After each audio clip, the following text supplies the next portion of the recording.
Where eagles dare to dive. Tenzin. His weathered face etched with lines that spoke of countless adventures.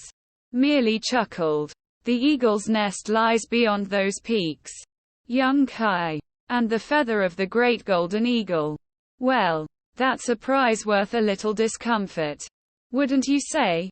Quote. Kai clutched the feather. Its warmth seeping into his palm. He knew then that he would never forget this journey.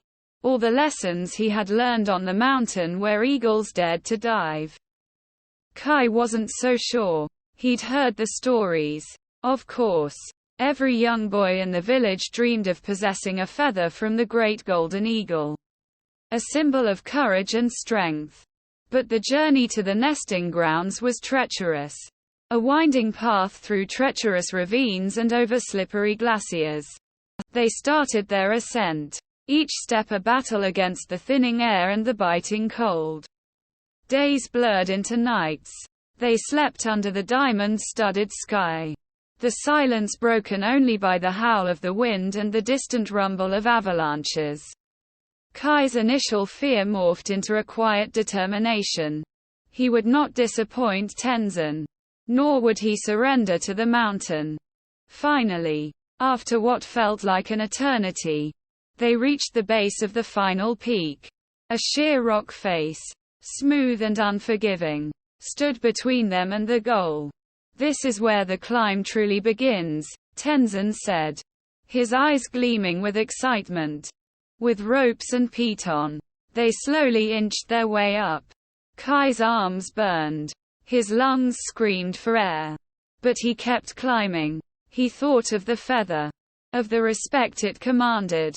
And that vision propelled him upwards. Finally, they reached a narrow ledge. And there it was. The eagle's nest. Perched precariously on a rocky outcrop.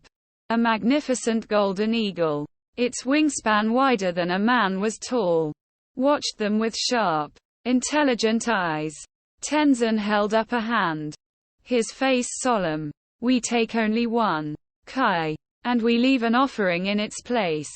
He placed a polished stone, smooth and cool to the touch, into the nest then. With the grace of a man half his age, he reached in and retrieved a single golden feather, its tip glowing in the sunlight. The descent was just as arduous. But their hearts were light. As they reached the familiar slopes leading back to their village, Tenzin placed the feather in Kai's hand. Remember, Kai, he said, his voice warm with pride. The feather is not just a trophy. It's a reminder of the courage it took to reach it. And the respect we owe to the creatures who share this world with us.